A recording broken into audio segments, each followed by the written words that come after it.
Hello friends, I am Nisha. Nisha food crust में आप सबका स्वागत है। आज निशा की रसोई में बनाने जा रहे हैं गुरुद्वारे में मिलने वाले कड़े प्रसाद की रेसिपी लेकर आई हूँ आपके लिए।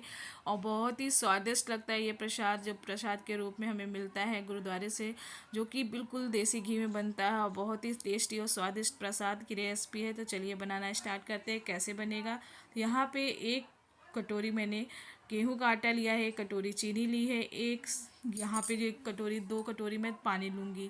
तो एक कटोरी रखा है, एक कटोरी बनाते समय ले लेंगे। और एक कटोरी देसी घी है और कुछ ड्राई फ्रूट्स है। ड्राई फ्रूट्स और इलायची पाउडर ऑप्शनल है, आपका मन हो तो डालिए, क्योंकि कड़ा प्रसाद में ये डलता नहीं है, मगर आप घर पे बना रहे हैं तो डाल भी सकते हैं।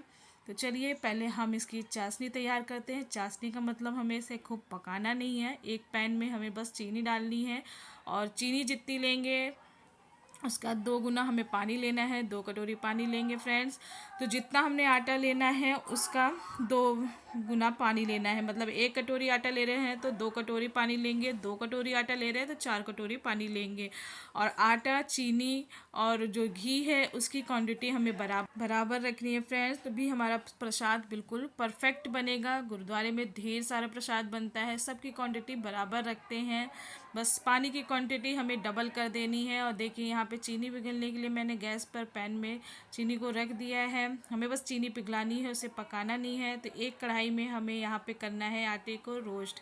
2 से 3 मिनट हम धीमी फ्लेम पे, बिल्कुल लो फ्लेम पे हमने आटे को भूनना है, 3 मिनट करीब। इससे भूनने पर हमारे जो आटे का कच्चापन है वो निकल जाएगा और स्वाद भी बहुत अच्छा आएगा और बिल्कुल दानेदार हमारा हलवा बनेगा, बहुत ही टेस्टी बनेगा। फ्रेंड्स, गेहूं के आटे का जो हम बनाते हैं, ये कड़ा प्रसाद बनता है ना, तो ये थोड़ा सा जो मोटा आटा होता है ना उसका बनता है। और ये देखिए हमारी चीनी पिघल गई है। अब गैस का फ्लेम बंद करके पैन को हम साइड में रख देंगे और साथ ही साथ हम यहाँ पे भूनने लगेंगे।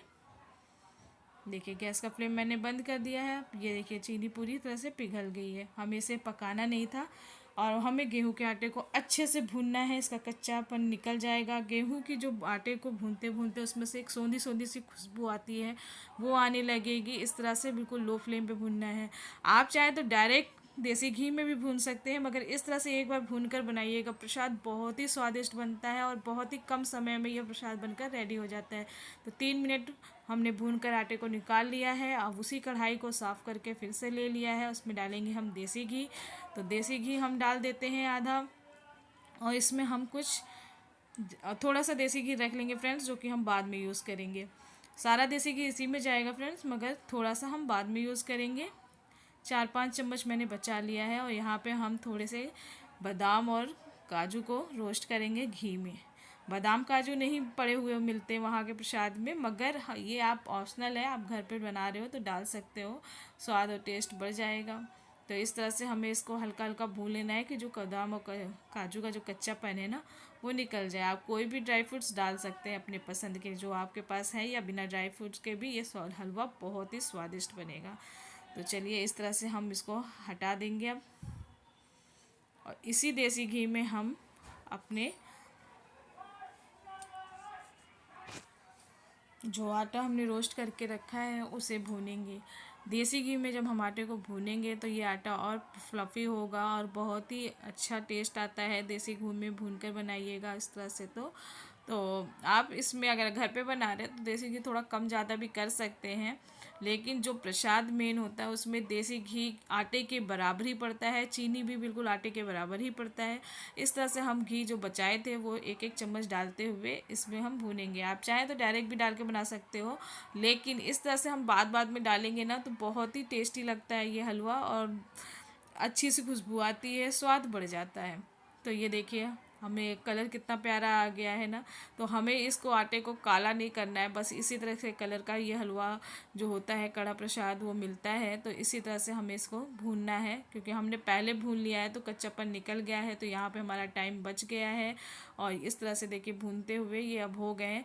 6-7 मिनट इस तरह से भी हमें भूनना है। लो फ्लेम पे ही आटे को भूनना है। इसकी खुशबू और इसका टेस्ट तभी बढ़ेगा जब हम इसको लो फ्लेम पे भूनते हैं फ्रेंड्स। और प्रसाद को क्या कहते हैं, बनाते समय प्यार और श्रद्धा से बनाएंगे तो वो प्रसाद ऐसे भी बहुत अच्छा बनता है। बस इसमें सब्र रखना है, हमें बहुत धीरज रखना है कि धीरे धीरे इसको धीमी आंच पे भूनते हुए बनाना है। जितना अच्छे से आटा भुना होगा उतना ही टेस्ट इसका बढ़ जाता है। और जब हम ये चीनी वाला पानी डालें ना तो थोड़ा सा आप दूर होके ही डालिएगा, क्योंकि जब ये चीनी का पानी और आटे के संपर्क में आता है तो थोड़ा ऊपर उछलता है। और ये देखिए यहाँ पे लम्स नहीं बनेंगे। और फटाफट हमें इसे मिलाना है, क्योंकि जब आटा और पानी आपस में मिलता है ना तो तुरंत ही आटा गाढ़ा होने लगता है। जो प्रसाद है वो हमारा बिल्कुल गाढ़ा होने लगेगा। तो ये देखिए हमारा मिनट भर भी नहीं लगते फ्रेंड्स और ये गाढ़ा हो जाता है। और सारा प्रसाद का जो प्रोसेस है बिल्कुल लो फ्लेम पे हमें करना है, तेज़ आंच पे हमारा प्रसाद जल जाएगा। और इस तरह से हमें एक एक चम्मच देसी घी डालते जाना है और इसे अच्छे से भूनते हुए मिक्स करते जाना है। और इस तरह से हम मिक्स करके बिल्कुल दानेदार और स्वादिष्ट ये हलवा बनकर रेडी होगा। जो ये प्रसाद है, कड़ा प्रसाद, आपको इतना पसंद आएगा, मतलब कि आपको लगेगा कि आप बिल्कुल गुरुद्वारे वाला ही प्रसाद खा रहे हो। अगर आप इस तरह से एक बार आप बना कर देखें, मैं गारंटी लेती हूँ कि बिल्कुल वही स्वाद और वही स्वाद आएगा, वही टेस्ट आएगा, आपको बहुत पसंद आने वाला है। फिर से एक चम्मच डालेंगे देसी घी, ये दूसरा चम्मच, और फिर इसको इस तरह से मिक्स करते जाएंगे। तो हमने जो लास्ट में ना डालते समय जो देसी घी पहले बचाया था ना, उसे लास्ट में इस तरह से हम यूज़ करेंगे।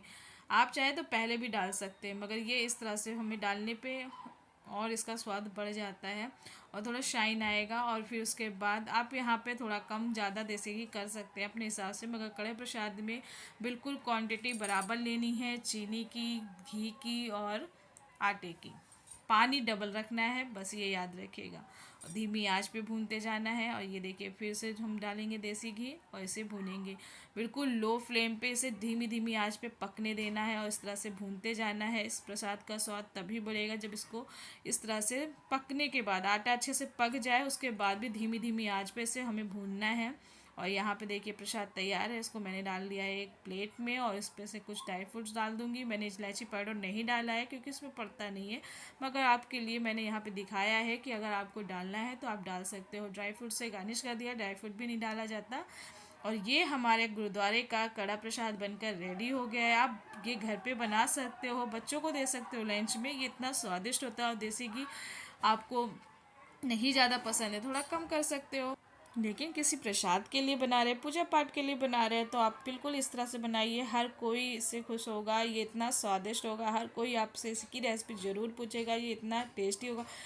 बहुत ही टेस्टी ये प्रसाद लगता है कि आपका मन करेगा इसी तरह से इसको खाते जाए। आप इसे स्टोर करके भी 1-2 दिन चला सकते हैं, रख सकते हैं। बहुत ही स्वादिष्ट ये प्रसाद है। तो फ्रेंड्स, अगर गुरुद्वारे के कड़ा प्रसाद की ये रेसिपी आपको पसंद आई हो तो वीडियो को लाइक करिएगा, वीडियो पे कमेंट करिएगा। और मेरे चैनल पे नए हैं या फर्स्ट टाइम विजिट किया है तो प्लीज़ इसे सब्सक्राइब कर ले और बेल आइकन का बटन ज़रूर दबाएं। फ्रेंड्स, फैमिली हो, सोशल मीडिया और मेरे चैनल, मेरी रेसिपी को ज़्यादा से ज़्यादा शेयर करें। तो मिलते हैं नई रेसिपी के साथ नई वीडियो में। Thanks for watching this video. Bye bye friends.